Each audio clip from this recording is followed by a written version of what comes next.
Welcome back to part 2 of financial planning in this pandemic season. So I'm here with Les Holmes. He's our financial expert, and so he's given us valuable tools about how to navigate these waters during this season. And so for those of you that didn't get an opportunity to see part 1, please take a moment and go back and look at that. And so we're going to continue our conversation today. And so Les, my first question to you is that I think we can all agree that we never, ever want to be in this predicament again. I'm sure we can agree with that. So based on your financial expertise, what would be the 3 top actions we could do now? Let's talk about, just give me 3 things first. Well, the 3 things that come to my mind first is, if you heard me in the first series, pray. Okay. Now, I'm speaking to a Christian community. There's nothing more important than prayer. That's what gives us the foundation. Okay. Pray, plan, and move or take action. So pray, plan, and take action. That's right. Okay. That's right. So then let's talk about those things one at a time. Okay. So then in this pandemic season, because I think you talked about in part 1, we need to pray and not panic. Right. I think that was one of the things Yeah, you said. that's what I said. Then what does prayer look like, sound like during this pandemic that literally has the whole world on pause? Right. Well, I think this is the approach you got to talk. I talked about don't panic, but pray. Our church has several venues where you can pray as a group. There's power in being around praying Christians. I know a lot of people that are Christians say, well, I pray. And maybe they do say a 5-minute prayer. And they did pray. But there's something about praying in the Spirit. And if you don't know what I'm talking about, get on one of the calls. There's a call on Wednesday morning, every Wednesday morning at 6 o'clock in the morning, 6 to 8.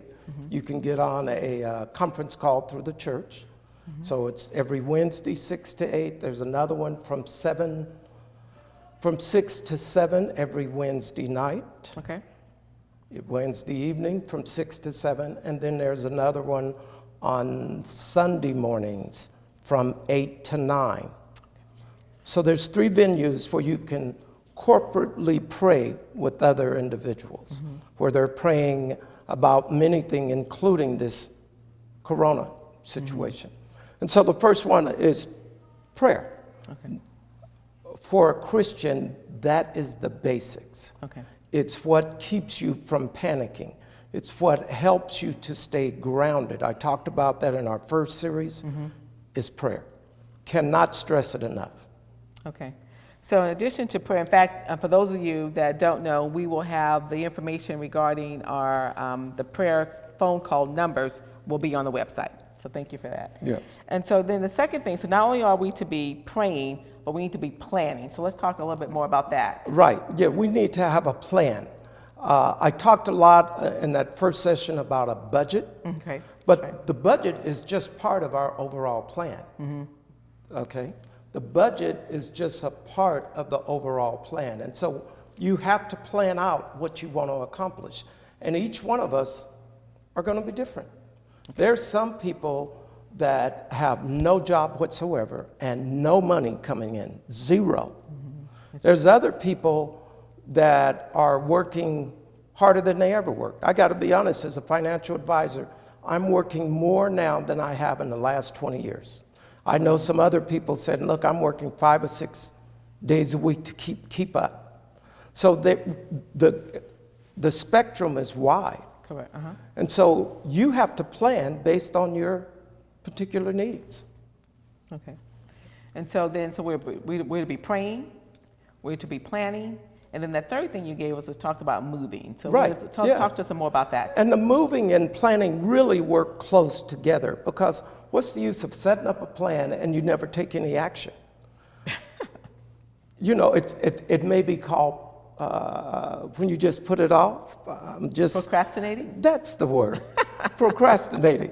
It's called putting it off. I'll do it tomorrow. No, you put your plan in action and then work your plan.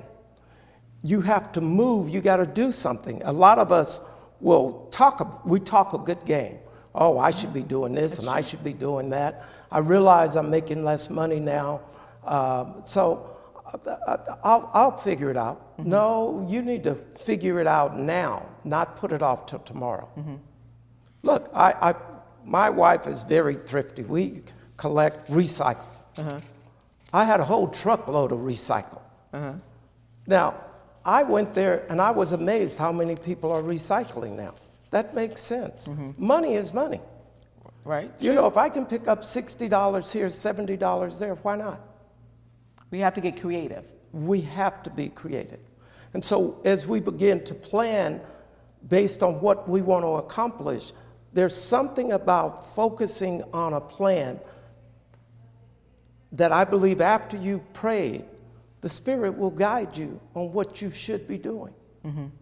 I don't believe that you can pray to God and ask Him to show you direction, get on your knees, and then you get up and start planning and He's just going to turn His back on you. That's not the way God works. So talk to us a little bit. Why then do some of us, we get the praying piece, we get the planning piece, but then the moving piece, we start, yeah, but. So we have this procrastination kind of wired in us. Why is that not a good thing for us to do? Well, I'm going to tell you, really, when it comes down to it, that procrastination is fear. That's it's big. Fear. We're afraid of looking bad. We're afraid of making a bad decision. That's why I stress so much about prayer. Because if I'm praying hard, I'm asking the Spirit to guide me. I make a decision, I've already prayed to God. I must believe, I got to have faith to believe that God is in this plan. So I'm willing to step out on the plan that I believe God has given me. So a lot of us are afraid of failure. Think of it. It's true. There's a lot of us have great ideas, but I can't do that. Well, why can't you? Because you're afraid of failure. I'm going to tell you this. I believe this on all my heart. There's going to be people that come out of this pandemic that will be much better than they were going in, because they're going to finally step up and step out and go, I didn't have anything to lose anyway, so I might as well go ahead and do what I planned 20 years ago. Wow. There's going to be That's people true. that will come out that. much better off. Right.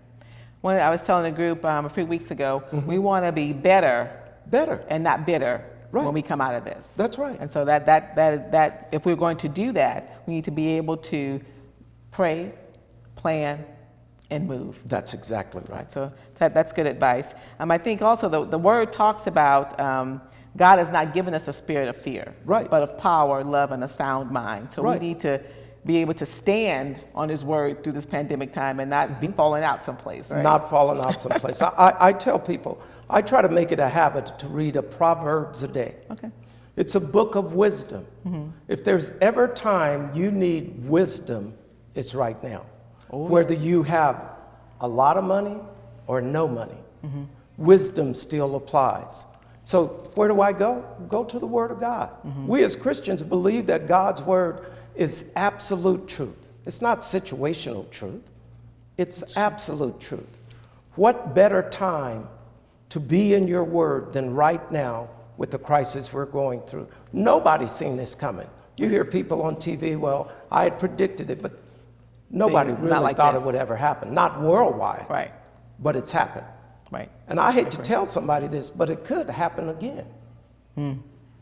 We don't want it to. So we're going back to advice number 1, pray. That's right. You better be grounded. So another question I have for you. So what advice do you have, or resources? I'm talking really specifically talking about resources. So are there any resources that you can provide or point our audience to for additional services? So you talked a little bit about unemployment. So talk a little bit more about that. Right. Well, there are several resources that we point you to. Of course, the budgeting, you talked about that. There's a budget example that the church will have access. Correct. Okay. I did talk in the last session about unemployment, going to the unemployment website, and not trying to call and get anyone, because that's not going to happen. And do you have that website again? Yeah, the website is www.edd.ca.gov.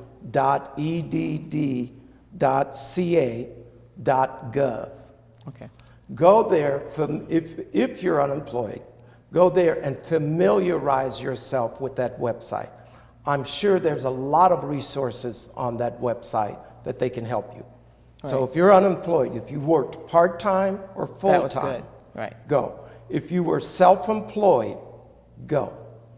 Okay, a lot of self-employed, I work with a lot of self-employed individuals. Okay. And they didn't know they could file for unemployment.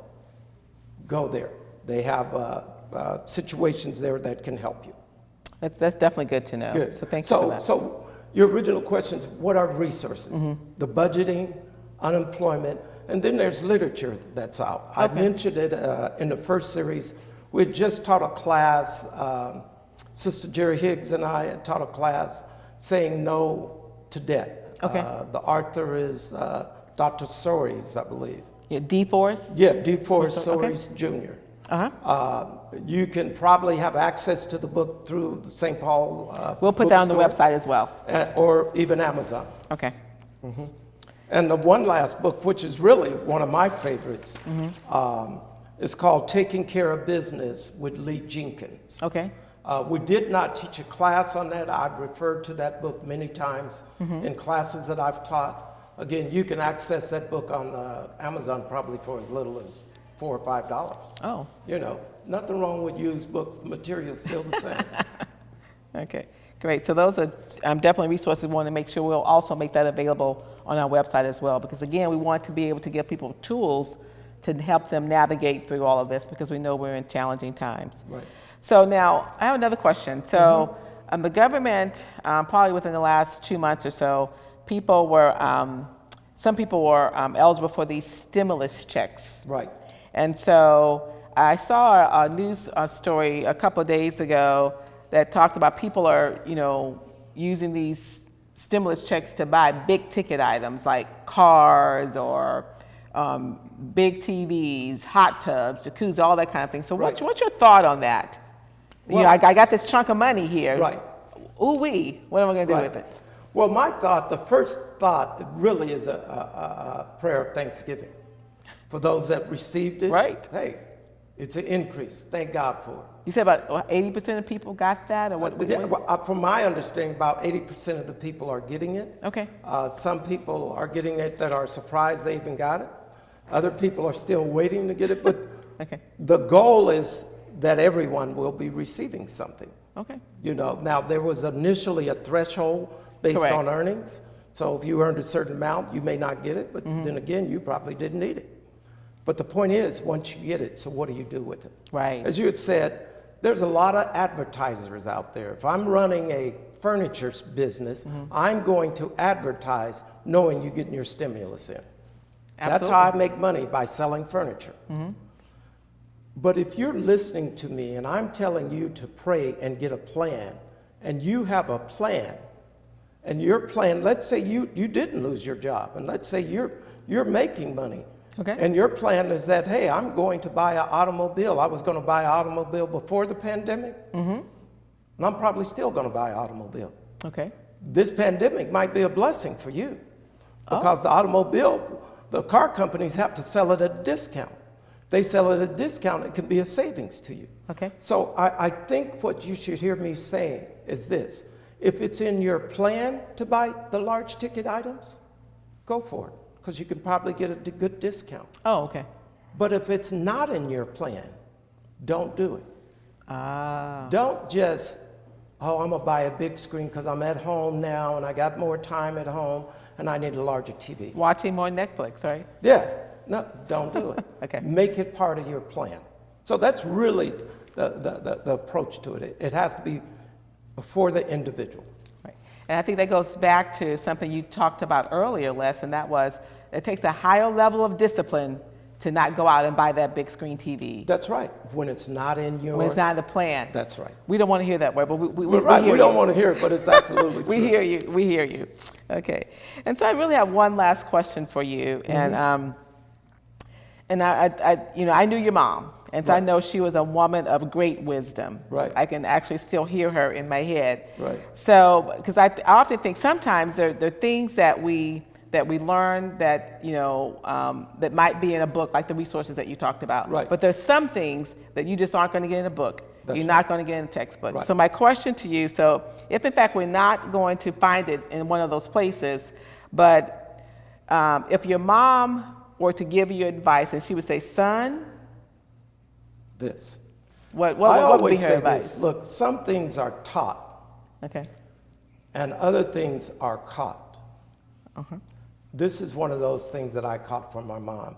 She would always say, don't spend up everything you bring in. I told you I'm a financial advisor by trade, and I see that a lot. That people will spend every dime they bring in. You need to set aside money. That's the first thing she would say. The other thing is what I really caught her doing. What's And that is, she was a tither. Okay. She always paid her tithes. So as you bring income, as you get an increase, pay your tithes first. And wisdom has taught me over the years, pay yourself second. That's big. That's big and that's hard. And it's really hard for small business owners. They rarely pay themselves. They're pouring everything back into business. That's true. You need to, if you're a Christian, you should pay God first, yourself second, and then your creditors. So that really, think about this. Whatever you bring in, set money aside. If you're only bringing in a little, set a little aside. If you're bringing in a lot, set a lot aside. I always say this, and I'll kind of end it on this. I've always encouraged my clients to have what's called a cash reserve, either a 90-day or a 6-month cash reserve max. Typically, a 90-day cash reserve would allow you to live the exact same lifestyle you're living for 90 days. We've been in this pandemic, at least in the California side to stay in, about 60 days plus. Okay? Hopefully we'll be coming out soon. Right. But if you had a cash reserve, you could literally have lived the exact way that you've been living. Wow. That goes back to that planning. That goes back goes to that back to the budgeting. planning and the budgeting. discipline. And the discipline. Right, right. Well, your mom was definitely a woman of great wisdom, and I've seen that you've carried that on through Well, what I'd you like do as a to living. think I have. She would be proud. I know that. I know that. So thank you, Les, for your time for the series. We appreciate the advice that you've given us, the tools. All that information will be on our website. All of the websites they talked about, the books, the resources, all that will be made available to you so that, again, you can do what Les talked about, and that is we're planning, we're praying, and we're moving, we're taking action, because that's going to be imperative as we continue to navigate these waters of the pandemic times. So thank you for joining us. God bless you.